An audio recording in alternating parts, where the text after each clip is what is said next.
Sir, you can't stand here.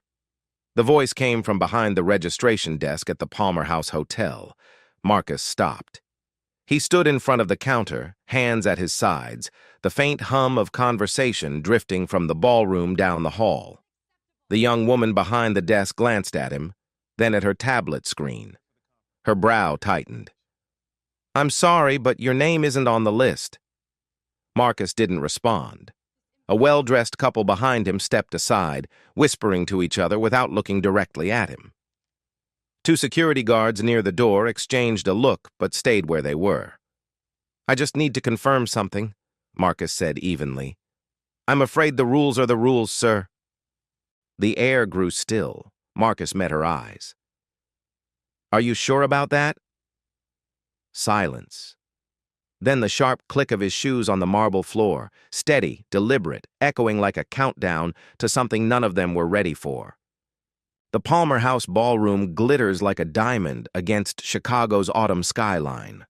Crystal chandeliers cast fractured light across marble floors, where Chicago's elite gather for the annual Hope for Tomorrow charity gala. Women in designer gowns float between cocktail tables while men in $1,000 suits discuss quarterly earnings over aged whiskey. The air thrums with self-congratulation and the soft clink of champagne flutes. Marcus Johnson steps through the revolving doors at 7:47 p.m., his presence unannounced and unremarkable. At 45, he carries himself with the quiet confidence of a man who has learned that true power whispers rather than shouts. His charcoal suit, pressed but not pressed too crisp, expensive but not ostentatiously so, marks him as neither insider nor outsider, just another face in the crowd. He pauses in the marble-columned entrance, dark eyes scanning the familiar architecture. 25 years dissolve in an instant. The same gold-leafed ceiling, the same crystal sconces throwing shadows across Persian rugs, the same feeling of standing at the threshold between worlds. Except now, everything has changed. The registration desk sits like a fortress of white linen and brass nameplates. Behind it, Ashley Morrison adjusts her pearl necklace and checks her reflection in a silver tray. At 28, she has perfected the art of looking busy while doing very little, her smile calibrated to distinguish between those who matter and those who don't. Marcus approaches with measured steps, his hands empty of the usual accessories of wealth, no Rolex catching light, no diamond cufflinks demanding attention. "Good evening, I believe I'm on the special guest list. Marcus Johnson?" Ashley's fingers hover over her tablet, her smile flickering like a dying bulb. She scrolls through names with theatrical precision, each swipe lasting just long enough to suggest thorough attention. "Johnson. Johnson." Her voice carries the rehearsed sympathy of someone delivering bad news she doesn't mean. "I'm not seeing that name here. Perhaps it's under Johnson Tech Solutions." "Sir." The word lands with the weight of a closing door. "I've checked all our lists. Twice. Are you sure you have the right event?" The question hangs in the air like smoke. Around them, the ballroom continues its elegant choreography. Servers weaving between tables, guests posing for photographers, the soft jazz quartet painting the evening in muted gold. But in this small corner, time has stopped. Marcus reaches into his jacket pocket and produces a phone, not the latest model, not encased in gold, just a tool for communication. "Let me check with my assistant." "Sir, I'm going to have to ask you to step aside. We have other guests to process." The other guests in question, a silver-haired couple in matching Armani, wait behind Marcus with the patient irritation of people accustomed to immediate service. The woman whispers something to her husband, her words lost, but her meaning clear in the way she glances at Marcus, then away, then back again. From across the room, Richard Blackstone notices the disturbance. At 55, he has cultivated the appearance of a man who matters. Silver temples touched up monthly, smiles practiced in boardroom mirrors, handshakes calibrated to the precise pressure that says, "I remember everyone important." As chairman of the Hope for Tomorrow Foundation, he considers himself the evening's shepherd, guiding Chicago's wealthy through their annual ritual of tax-deductible compassion. He glides across the marble floor with the confidence of a man in his element. Is there a problem here? Ashley's relief is palpable. Mr. Blackstone, this gentleman claims to be on the guest list, but... I see. Blackstone's eyes perform an inventory of Marcus from head to toe. The suit without a designer label, the shoes that are clean but not gleaming, the absence of obvious wealth markers. And you are? Marcus Johnson. Mr. Johnson. Blackstone's voice carries the gentle condescension of a guidance counselor. I've been organizing this event for 12 years. I personally review every invitation. I'm afraid there's been some misunderstanding. The word misunderstanding settles between them like fog. Marcus feels the familiar tightness in his chest, the same sensation he experienced 25 years ago when a different man in a different suit explained that he didn't belong in this same marble lobby. Perhaps you're thinking of one of our volunteer events? We always need help with setup, and I'm not here to volunteer. The finality in Marcus's voice cuts through Blackstone's prepared speech. Around them, conversations continue, but the social atmosphere has shifted. Other guests begin to notice the tableau. The well-dressed black man standing alone against the white fortress of the registration desk. The whispered conferences between staff members.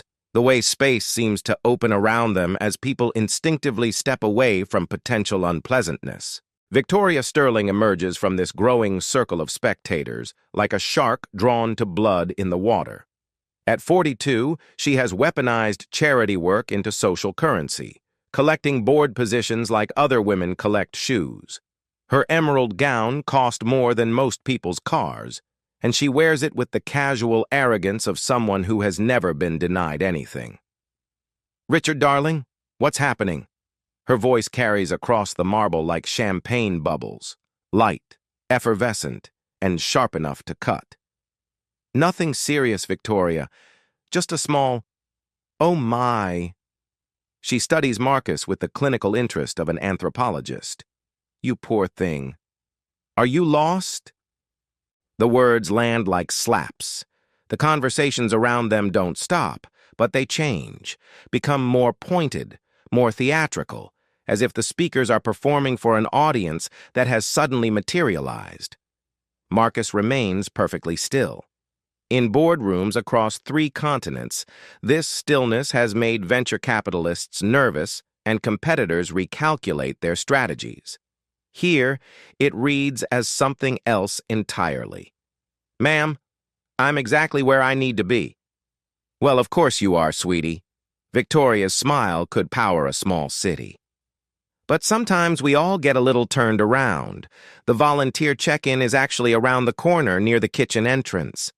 Much more convenient for people like... She catches herself, but the pause completes the sentence anyway. Blackstone seizes the moment.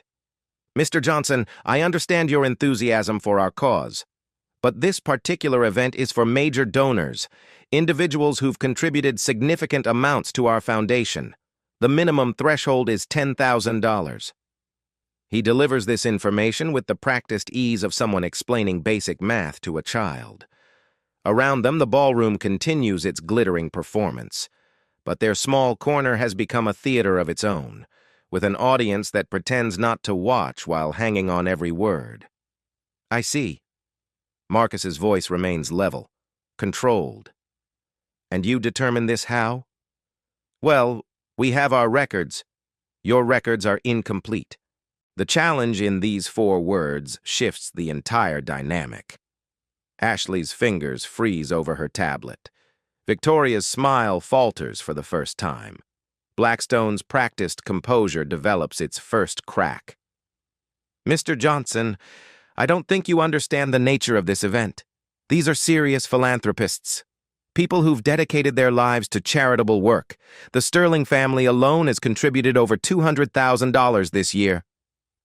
Victoria preens at the mention, her posture straightening like a flower turning toward the sun. It's not about the money, of course. It's about commitment to the community. Exactly. Blackstone's confidence returns. This isn't just about writing a check. It's about being part of something larger than yourself, understanding the responsibility that comes with genuine philanthropy. Marcus reaches for his phone again, but Blackstone's hand moves to intercept the gesture. Sir, I'm going to have to ask you to resolve this situation privately. We can't have disruptions during our event. The word disruptions echoes through the small crowd that has gathered. Sarah Chen, a young reporter covering the event for the Chicago Tribune, notices the commotion and begins moving closer, her trained instincts recognizing the scent of a story. 25 years ago, Marcus says quietly, his words intended only for Blackstone but carrying farther than expected. I stood in this exact lobby. Different event, same result. Mr. Johnson. I was 20 years old, worked in this hotel, saved every penny to buy a suit so I could attend a business networking event. $500 ticket. Took me 3 months to afford it.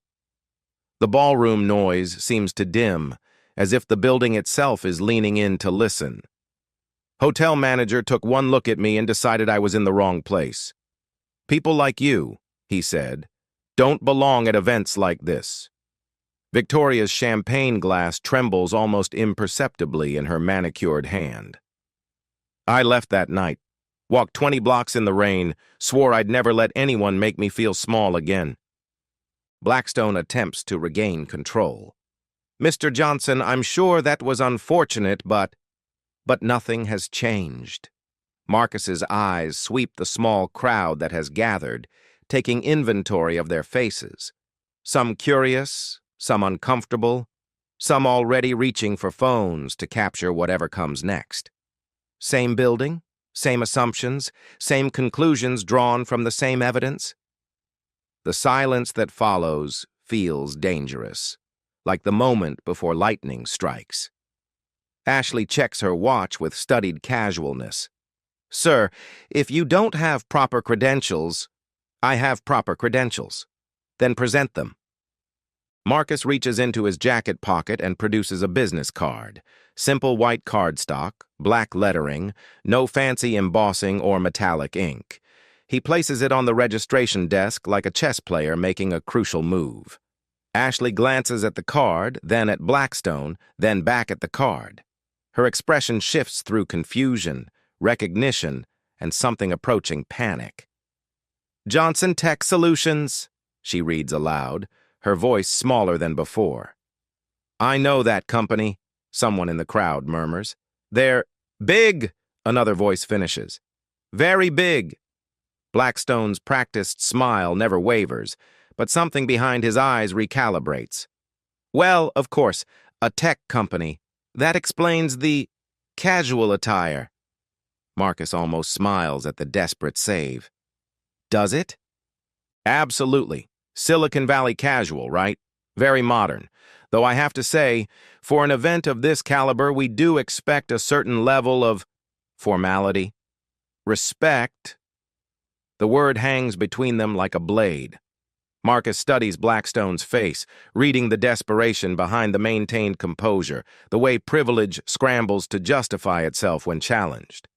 Respect, Marcus repeats. Interesting word choice. Victoria attempts to smooth the waters. Richard didn't mean anything by it, did you, darling? We're all friends here. We all want the same thing. To help those less fortunate. Less fortunate than whom? The question stops her mid-gesture, champagne glass halfway to her lips. Well, then us, the community, people who have been blessed with success. And how do you measure success, Mrs. Sterling? Well, She looks to Blackstone for rescue, but he's studying Marcus with new intensity, pieces of a puzzle starting to arrange themselves in his mind. Money, of course, Blackstone answers for her. Financial contribution to worthy causes. Measurable impact on society. Marcus nods slowly. Measurable impact. Exactly. And what would you consider a measurable impact for tonight's event? Blackstone's chest puffs slightly with pride. We're expecting to raise just over $800,000 tonight, our biggest fundraiser ever. Impressive. We think so.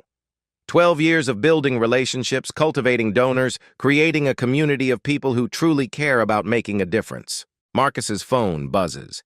He glances at the screen, types a brief response, then looks up at the assembled group. Mrs. Sterling, what was your family's contribution this year? Well, that's rather personal. 200,000, you said. Over 5 years, yes. And you, Mr. Blackstone? Your personal contribution? Blackstone's smile tightens. The foundation chairman's role is administrative. My contribution is my time and expertise. I see. And the largest single donation you've received for tonight's event? $50,000 from the Morrison Foundation. Ashley beams with reflected glory. That's my family's foundation. Marcus nods appreciatively. 50,000. That's generous. We believe in the cause, Blackstone says, his confidence returning. But frankly, Mr. Johnson, I'm not sure why you're interrogating our donors. If you'd like to make a contribution, I already have. The words land like stones in still water, sending ripples through the small crowd. I'm sorry? I said I already have, made a contribution. Blackstone's smile becomes strained. Mr. Johnson, our records are quite thorough. Every donation over $5,000 requires board approval. Marcus's phone rings. He glances at the caller ID, then at the assembled group. Excuse me, I need to take this. He answers with a simple yes. The conversation lasts 30 seconds. Marcus listens, asks 2 brief questions, then hangs up. That was my attorney, he says to no one in particular. The words hang in the air like smoke signals. Around them, the ballroom continues its elegant dance, but their small corner has become an island of tension in a sea of charity-induced euphoria. James Morrison, the hotel's general manager, appears at the edge of their circle like a man walking to his own execution. His face carries the pallor of someone who has just received very bad news and is still processing the implications. Behind him walks David Martinez, Marcus's attorney, carrying a manila folder that might as well be a nuclear device for the way every eye in the group locks onto it. Ladies and gentlemen, Morrison announces in a voice that barely carries above the jazz quartet, I believe there may have been some misunderstanding. Blackstone's confidence cracks like ice in spring. James, what are you? This is David Martinez, attorney for Johnson Tech Solutions. Morrison's words fall like dominoes, each one setting up the next catastrophic revelation. He's here to clarify Mr. Johnson's status regarding tonight's event. Victoria's champagne glass stops halfway to her lips, suspended in air like a crystal question mark. Martinez opens the folder with the ceremony of a judge reading a verdict. Richard Blackstone, chairman of Hope for Tomorrow Foundation? Yes. Victoria Sterling, board member? Yes, but I don't understand. My client, Marcus Johnson, CEO of Johnson Tech Solutions, has been attempting to attend tonight's charity gala as your event's primary benefactor. The words land like artillery shells. Blackstone's face cycles through confusion, realization, and horror in the space of 3 seconds. Primary benefactor? Victoria's voice has shrunk to a whisper. Martinez produces a document from the folder. Anonymous donation made through the Johnson Family Trust on September 15th. $2.5 million. The number hangs in the air like a prayer or a curse, depending on your perspective. The small crowd that has gathered, curious guests, hotel staff, and Sarah Chen with her recorder running, stands frozen in tableau. The jazz quartet continues playing in the background, their smooth melodies now seeming to mock the jagged silence that has fallen over the registration area. Blackstone's mouth opens and closes like a fish gasping for air. 2.5. That's impossible. We would have known. We would have been notified. Anonymous donations exceeding $1 million require special handling, Martinez explains with the patience of a teacher addressing a slow student.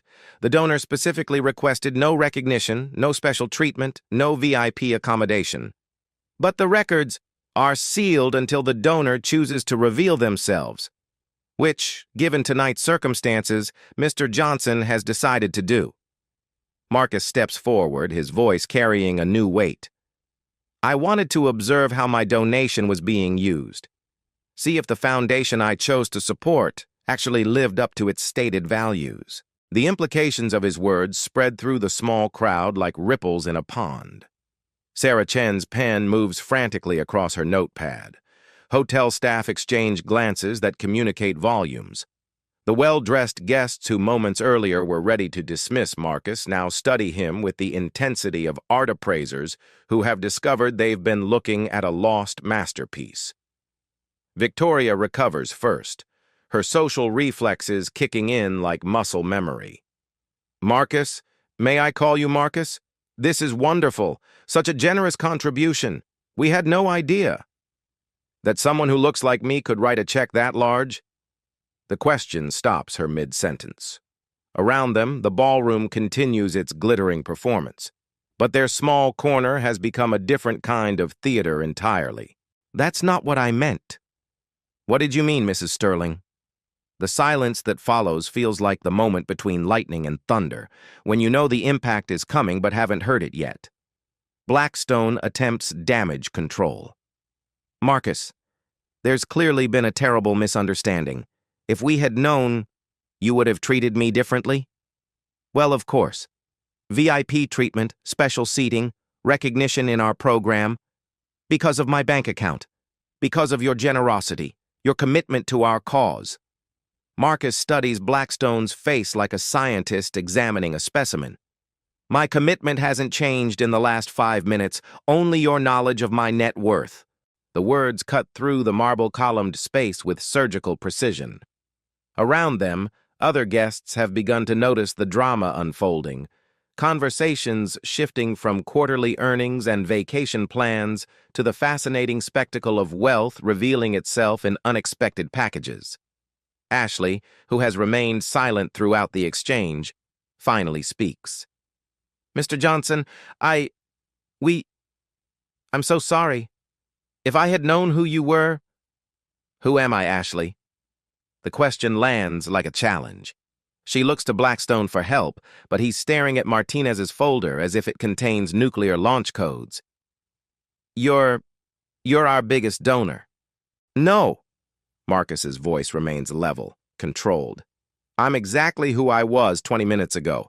Same person, same credentials, same reason for being here. The only thing that's changed is your perception. Victoria attempts another social rescue. Well, perception is everything in fundraising. Image matters. Presentation counts. Surely you understand that in your business. My business is technology. My personal life is philanthropy. Neither requires me to announce my net worth to strangers. But surely you can understand our position. Can I? The two words carry the weight of centuries. Around them, the elegant machinery of Chicago high society continues its smooth operation, but their small corner has become a microscope slide where power dynamics are being examined under harsh light. Martinez checks his watch. The board of directors is expecting a call in 10 minutes. They'll want to discuss whether tonight's event meets the foundation's standards for donor treatment. The implications hang in the air like smoke. Blackstone's carefully maintained composure finally cracks completely. Marcus, please, this is a misunderstanding. A terrible, unfortunate misunderstanding. But we can fix this. VIP table, special recognition, whatever you need. What I need, Marcus says quietly, is for you to step down as tonight's master of ceremonies. The words land like a physical blow. Blackstone staggers slightly, his face cycling through disbelief, anger, and desperation. You can't be serious. Mrs. Sterling will also be removed from the VIP guest list. Victoria's champagne glass finally completes its journey to the marble floor, shattering into crystal fragments that catch the light like tears. "This is ridiculous," she gasps. "You can't just—" "I can." Marcus's voice carries the authority of someone who has made billion-dollar decisions in boardrooms where the wrong choice could destroy companies. As the event's primary sponsor, I have certain influences over tonight's proceedings. Sarah Chen's pen moves even faster across her notepad. This isn't just a story about a charity event anymore. It's a case study in power, privilege, and the moment when both collide with consequences. Morrison clears his throat with the reluctance of a man about to announce a natural disaster. "Ladies and gentlemen, we're going to need to pause tonight's program for 30 minutes while we address some organizational concerns." The announcement spreads through the ballroom like ripples in a pond. Conversations stop mid-sentence. Heads turn toward the registration area where the drama has been unfolding. The jazz quartet plays on, their smooth melodies now seeming to score a surreal performance piece about wealth and recognition. Marcus turns to address the growing crowd of onlookers. "For those who have been watching this evening's educational demonstration, I want to be clear about something." His voice carries across the marble space with the clarity of someone accustomed to commanding attention. 25 years ago, I was escorted out of this building because someone decided I didn't belong. Tonight, I was nearly denied entry for the same reason. The only thing that changed the conversation was the revelation of my bank account balance.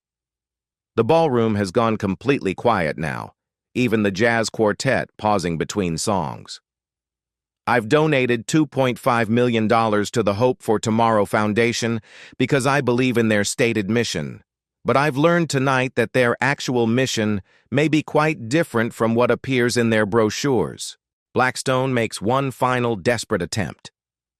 "Marcus, you're destroying everything we've built. 12 years of work. Built on what foundation, Richard?" The question hangs in the air like a final judgment. "Built on the assumption that people like me need people like you to validate our worth. Built on the belief that charity is a performance rather than a commitment. Built on the idea that respect is something you earn through revelation rather than something you give through basic human decency." The silence that follows feels like the pause before a verdict is read. Martinez closes his folder with finality. "Mr. Johnson, the board is ready to discuss the future of your relationship with the foundation." Marcus nods slowly, then turns back to the assembled crowd. "Ladies and gentlemen, tonight's event will continue, but under new management." He looks directly at Sarah Chen. "Ms. Chen, I believe you've been covering this story?" "Yes, sir." "Good. Because what happens next needs to be witnessed." The ballroom holds its collective breath, waiting for the next act in a drama that has already exceeded everyone's expectations. But Marcus Johnson is just getting started. The Foundation's emergency board meeting convenes in the Palmer House's oak-paneled Jefferson Room, where portraits of Chicago's industrial titans stare down from gilt frames like judges in a cosmic courtroom. Marcus sits at the head of the mahogany table with the easy confidence of a man who has turned billion-dollar acquisitions into casual Tuesday afternoons. Around him, the Foundation's remaining board members shift in their leather chairs like school children called to the principal's office. Board member Patricia Hawthorne, 73 years old and owner of half the real estate between the Loop and Lakeshore Drive, speaks first. "Mr. Johnson, while we appreciate your generous contribution, surely we can resolve this matter without such drastic measures." Marcus studies her with the patience of a chess master considering his next move. "Mrs. Hawthorne, what would you consider drastic?" "Removing Richard as tonight's MC, publicly embarrassing our volunteers, threatening to withdraw funding over what amounts to a simple miscommunication." "Miscommunication?" Marcus repeats the word like he's tasting wine. "Interesting term." Dr. William Chen, Sarah's father and the foundation's treasurer, leans forward in his chair. Marcus, I've reviewed your company's philanthropic history. Johnson Tech Solutions has donated over $50 million to various causes in the past decade. Clearly, you understand how these organizations function. Do I? Well, yes. Hierarchy, protocol, donor recognition systems. These structures exist for good reasons. Marcus nods slowly. And what reasons are those, Dr. Chen? Efficiency, accountability, making sure resources go to the right people for the right purposes. The right people. The two words hang in the air like smoke signals. Around the table, board members exchange glances heavy with unspoken communication. Patricia Hawthorne attempts to clarify. People who understand the proper channels, who know how to work within established systems. Systems designed by whom? The question cuts through the room's careful politeness, like a scalpel through silk. In the silence that follows, the grandfather clock in the corner ticks away seconds that feel like hours. Martinez opens his folder again and produces a second document. Before we continue, the board should know that Mr. Johnson's donation came with certain conditions. Dr. Chen's eyebrows rise slightly. Conditions? Standard philanthropic accountability measures. The donor reserves the right to audit fund usage, review administrative practices, and terminate support if organizational values don't align with stated mission. Board member James Morrison III, grandson of the hotel's founder and no relation to the current general manager, speaks for the first time. That's highly unusual. Most major donors prefer a hands-off approach. Most major donors, Marcus replies, look like you. The words land like stones in still water. Morrison III's face reddens slightly, but he maintains his composure with the practiced skill of old money. Mr. Johnson, I hope you're not suggesting... I'm not suggesting anything. I'm stating facts.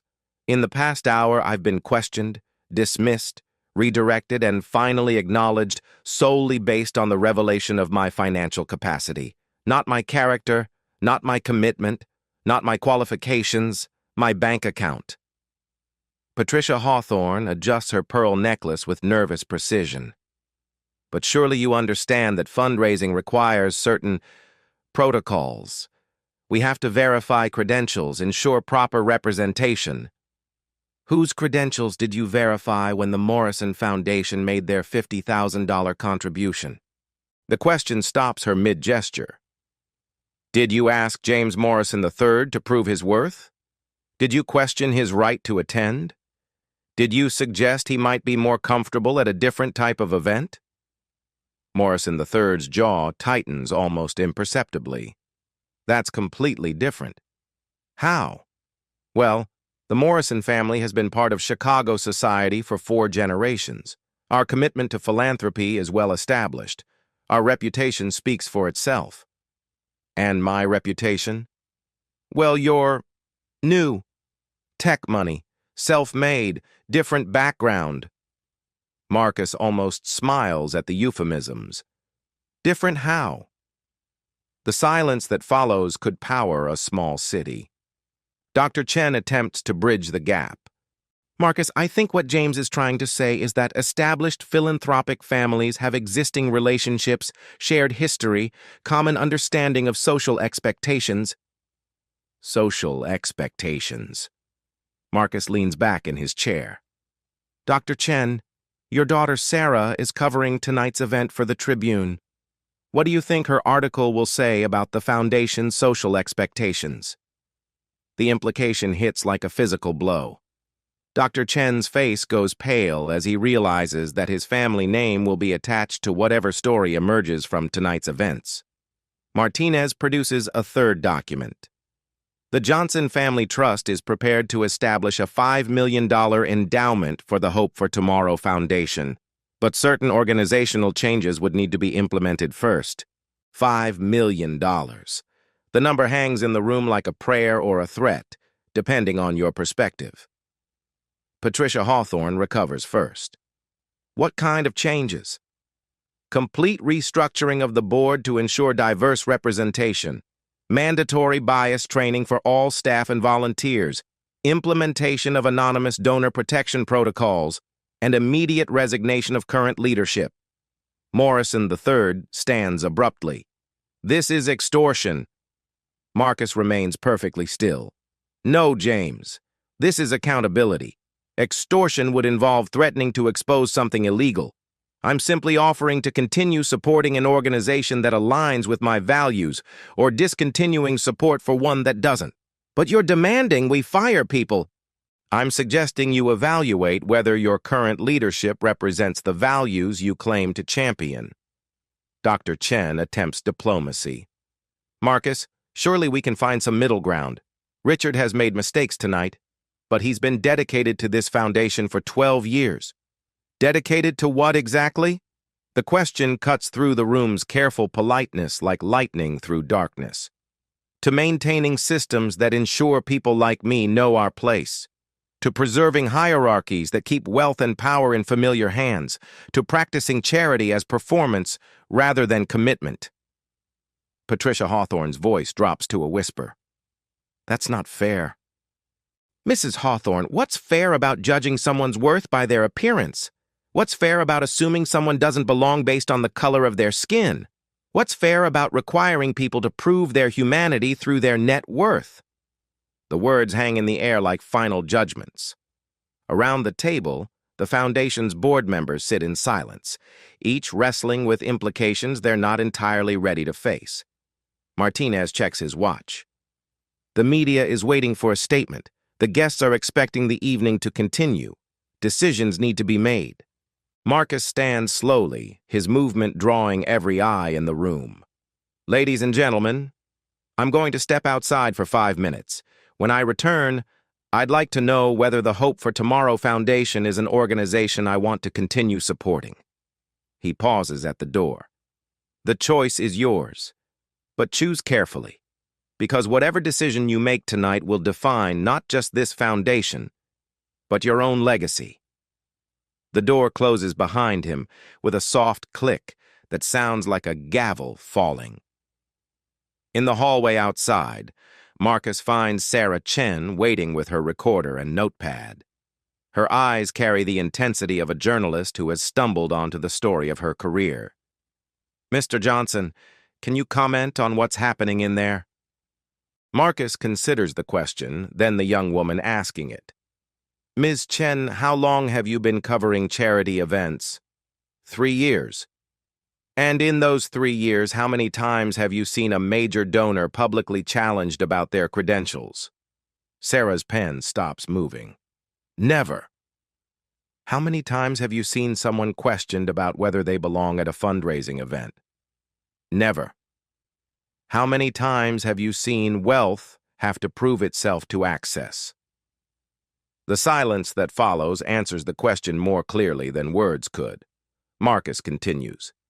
Your article tonight isn't really about charity, is it? No, sir. It's about power. And who gets to decide who deserves it?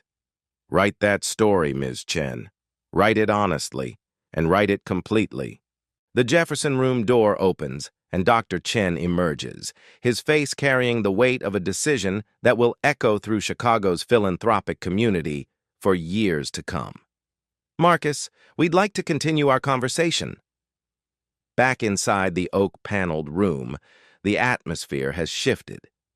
The board members sit straighter, speak more carefully, weigh their words with the precision of people who understand that history is being written in real time. Patricia Hawthorne speaks first. Mr. Johnson, the board has discussed your proposals. We're prepared to implement sensitivity training and review our donor protocols. And the leadership changes? Morrison III clears his throat. Richard has agreed to step down as MC for tonight's event, and as chairman effective immediately.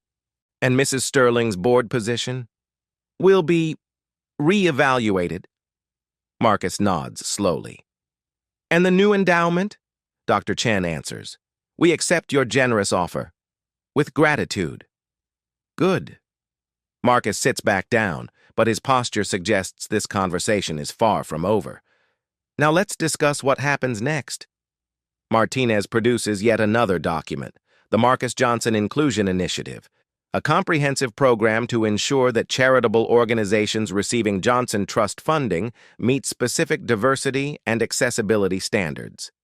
The implications spread through the room like ripples in a pond. This isn't just about tonight's event anymore. It's about fundamentally changing how Chicago's philanthropic community operates. Every foundation receiving Johnson Trust support will be required to demonstrate measurable progress in inclusive practices, board diversity, staff training, donor accessibility, community outreach. Patricia Hawthorne's voice carries a note of desperation. Marcus, you're talking about changing the entire philanthropic landscape. Am I? Yes. These standards, they would affect dozens of organizations, hundreds of millions in funding. Marcus's smile could power the Palmer House's crystal chandeliers. Mrs. Hawthorne, 25 years ago, I stood in this building's lobby and promised myself that if I ever had the power to change systems that judge people by appearances rather than character, I would use that power. He looks around the table, meeting each board member's eyes in turn. Tonight, I have that power. The question is, are you going to help me use it constructively, or are you going to force me to use it destructively? The question hangs in the air like a final offer before negotiations close forever. Dr. Chen speaks first. What do you need from us? Complete commitment, full implementation, zero tolerance for the kind of behavior we witnessed tonight. Morrison III attempts one final objection. But the practical implications are that Chicago's charitable community will finally live up to its stated values. That donation becomes about compassion rather than recognition. That philanthropy serves people rather than egos.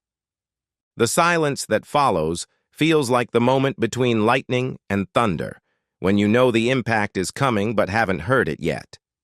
Martinez closes his folder with finality. Ladies and gentlemen, do we have an agreement? One by one, the board members nod their acceptance. Some with enthusiasm, some with resignation, all with the understanding that they've just witnessed the end of one era and the beginning of another. Marcus stands, straightening his unremarkable suit jacket. Then let's go finish tonight's event properly. As they file out of the Jefferson room, Patricia Hawthorne touches Marcus's arm gently. Mr. Johnson, I want you to know, what happened tonight was wrong, and I'm sorry it took your bank account to make us see that. Marcus pauses, studying her face with the attention of a man who has learned to read sincerity in the spaces between words. Mrs. Hawthorne, the apology I need isn't for me. It's for every person who's been judged, dismissed, or excluded by systems we've helped create and maintain. Tonight was just one example of something that happens every day. She nods slowly, understanding finally dawning in her eyes. But tonight was also the night it stopped, at least here, at least now. They walk back toward the ballroom together, an unlikely collection of Chicago's elite who have just agreed to dismantle the very systems that created their elite status. Behind them, the portraits of industrial titans stare down from gilt frames, silent witnesses to a conversation that would have been unimaginable in their era. Ahead lies a ballroom full of guests waiting to learn what happens when power finally decides to serve justice instead of protecting privilege. The transformation begins now. The Palmer House ballroom has been transformed into something it has never been before. A space where every guest, regardless of their net worth or social connections, sits as equals around tables that no longer carry hierarchical meanings. The VIP section has been dissolved, replaced by a single community where conversation flows freely between tech entrepreneurs and community volunteers, between inherited wealth and earned success, between those who have always belonged and those who are belonging for the first time. Marcus Johnson stands at the podium where Richard Blackstone was scheduled to preside, his presence commanding not through volume or showmanship, but through the kind of quiet authority that comes from having traveled impossible distances to reach this moment. The ballroom holds its collective breath, understanding that they are witnesses to something unprecedented. Ladies and gentlemen, 25 years ago, I was escorted out of this building because someone decided I didn't belong here. Tonight, I nearly experienced history repeating itself for exactly the same reasons. His voice carries across the marble and crystal space with perfect clarity, reaching every corner where Chicago's philanthropic community sits in rapt attention. The only thing that changed the conversation was the revelation of my bank account balance, not my character, not my commitment, not my qualifications. My net worth. In the front row, Patricia Hawthorne sits with tears tracking down her carefully applied makeup, understanding for the first time how many Marcus Johnsons her social circles have dismissed without ever knowing what they were losing. I want to tell you about a promise I made to myself as a 20-year-old kid walking home in the rain after being humiliated in this building's lobby. I promised that if I ever gained the power to change systems that judge people by appearances rather than character, I would use that power. Sarah Chen's pen moves frantically across her notepad while her recorder captures every word, understanding that she's documenting a moment that will be studied in journalism schools and business schools for decades to come. Tonight, I have that power. We have that power. Every person in this room has the ability to ensure that what happened to me 25 years ago and what nearly happened to me 2 hours ago never happens again. The applause starts slowly, a few hands clapping with the tentative rhythm of people unsure whether they're celebrating or grieving. But it builds, growing stronger and more confident until the entire ballroom reverberates with the sound of acknowledgement, of understanding, of commitment to change. Marcus raises his hand for silence, and the room responds instantly. The Marcus Johnson Inclusion Initiative will provide $5 million in additional funding to establish new standards for how Chicago's philanthropic community operates. But money alone cannot change hearts. Money alone cannot eliminate bias. Money alone cannot create the kind of community we need. He pauses, his eyes sweeping across faces that represent generations of Chicago's power structure.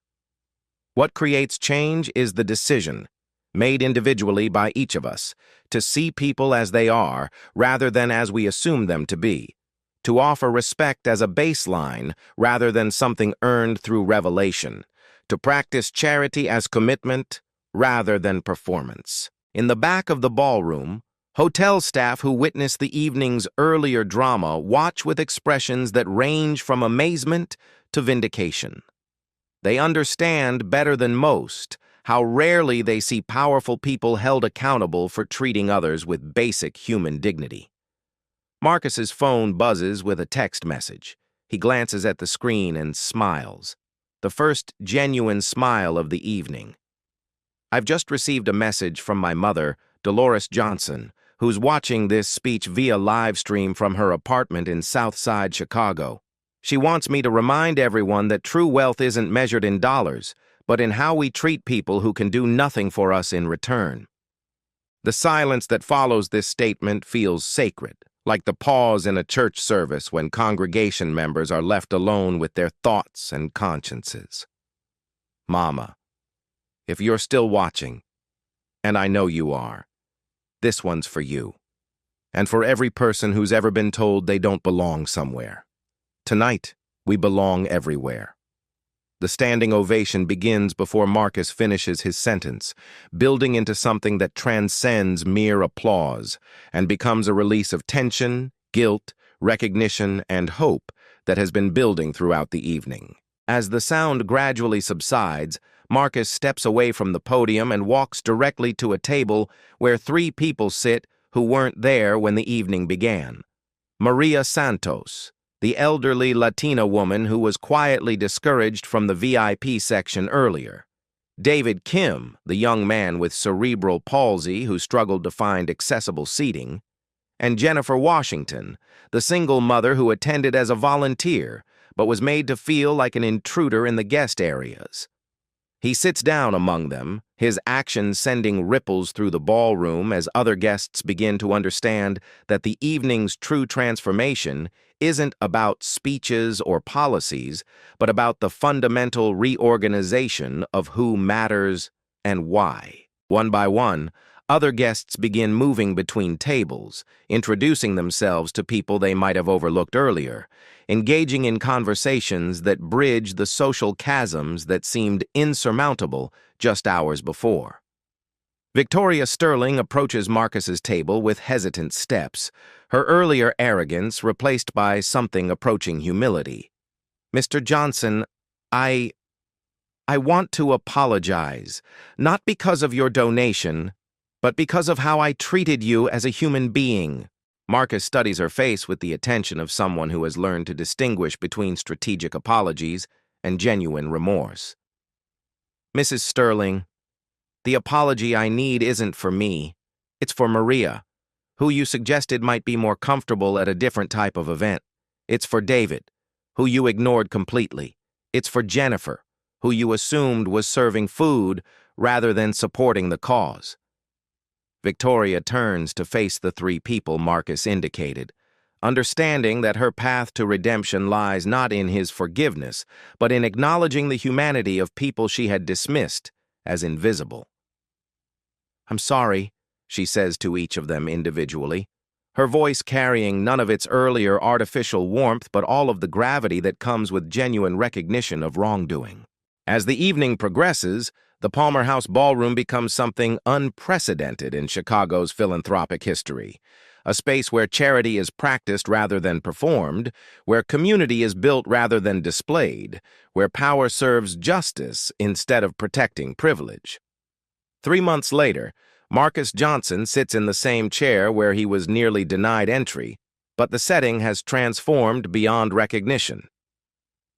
The Hope for Tomorrow Foundation's new headquarters occupies a renovated community center in Southside Chicago, its glass walls offering transparency, both literal and metaphorical. The staff reflects the diversity of the communities they serve, and the board meetings are open to public observation. The Marcus Johnson Inclusion Initiative has expanded beyond Chicago, with foundations across the country adopting similar standards for diversity, accessibility, and authentic community engagement. The ripple effects have reached corporate boardrooms, university administrations, and social organizations that previously operated as exclusive clubs disguised as public services. Sarah Chen's article about that October evening won a Pulitzer Prize for investigative journalism, but more importantly, it sparked national conversations about philanthropy, power, and the assumptions that shape who gets to participate in American prosperity. Richard Blackstone, after completing 6 months of intensive bias training and community service, has become an unlikely advocate for philanthropic reform. His testimony before Congress about systemic exclusion in charitable organizations helped pass legislation requiring diversity standards for tax-exempt foundations. Victoria Sterling liquidated her jewelry collection to fund scholarships specifically for first-generation college students from underrepresented communities. She now volunteers at the same community center where she once suggested Marcus might be more comfortable volunteering. And Marcus Johnson continues to arrive at events in unremarkable suits, carrying himself with the same quiet dignity that almost got him thrown out of the Palmer House. But now, when he walks into rooms full of Chicago's elite, something has fundamentally changed. Not in him, he was always exactly who he claimed to be, but in the rooms themselves, which have slowly, imperfectly, but persistently begun to expand their definition of who belongs. On this particular evening, as autumn light filters through the community center's windows and illuminates faces that represent every corner of Chicago's magnificent diversity, Marcus receives a text message from his mother. "Proud of you, baby. But remember, this is just the beginning."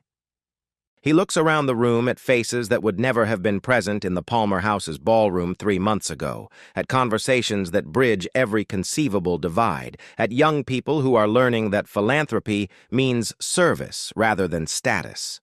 His mother is right. This is just the beginning.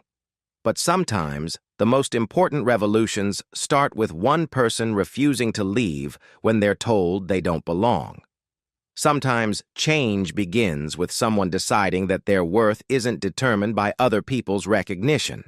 Sometimes justice arrives wearing an unremarkable suit and carrying the quiet conviction that every human being deserves to be treated with dignity.